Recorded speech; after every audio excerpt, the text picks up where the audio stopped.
மௌலானா மௌதூதி சாஹிப் அவர் அமெரிக்காவில் ஆப்ரேஷன் எல்லாம் முடிச்சுட்டு இருக்கக்கூடிய ஒரு சந்தர்ப்பம்.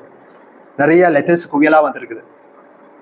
ஒரு சில லெட்டர்ஸ் எடுத்து கொடுக்குறாங்க குரமுராத் சாப், ஒரு சில லெட்டர் அவரே படிக்கிறாரு. ஒரு லெட்டர் மௌதூதி சாஹிப் படிச்சுட்டு அப்படியே அழுகிறாரு. அடுத்த உடனே கேட்குறாரு, ஏன் மௌலானா அப்புறம் ஏன் மௌலானா நீங்கள் அழுகிறீங்கன்னு கேட்ட உடனே தேக்கோ சொல்லி அந்த லெட்டர் கொடுக்குறாரு. அந்த லெட்டர் படித்து பார்த்தா ஒருத்தர் எழுதியிருக்காரு, மௌலானா நான் உங்களை பார்த்தது கிடையாது, உங்களை கேட்டதும் கிடையாது. நான் ரொம்ப இஸ்லாத்துக்கு எதிரியாக இருந்தேன், ஒரு முஸ்லீம் இல்லாத நபர். கோர்தவா யூனிவர்சிட்டியில நான் படிச்சுட்டு இருக்கும்போது அங்க ஒரு முஸ்லீம் பையன் உங்களோட ஜமாத்தாள் ஒருத்தர் இருந்தா, நிரந்தரமா இஸ்லாத்தை பற்றி பேசிட்டே இருந்தான். நான் நிரந்தரமா அதுக்கு எதிராக பேசிட்டு இருந்தேன். எங்களுக்குள்ள பயங்கரமான ஜகடா வந்துருச்சு.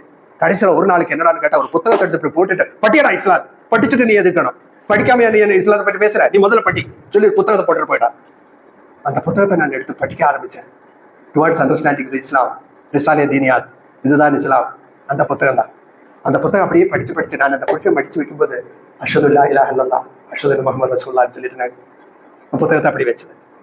ஆனா இப்போ ஒரு விஷயம் சொல்றதுக்காக நான் உங்களை பார்த்ததில்லை, என்னுடைய அப்பாவை விட அதிகமா நான் உங்களை நேசிக்கிறேன்.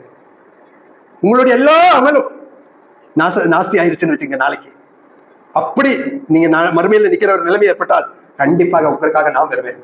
இவர் தான் எனக்கு ஹிதாயத் தந்தாரு, இவர் மூலமா தான் நான் இங்க வந்தாருன்னு சொல்லி உங்களுக்காக வாதாடுவதற்கு நான் இருப்பேன். அந்த வாக்குறுதியை நான் தருகிறேன். நான் எப்படி அழுகாம இருக்கும்?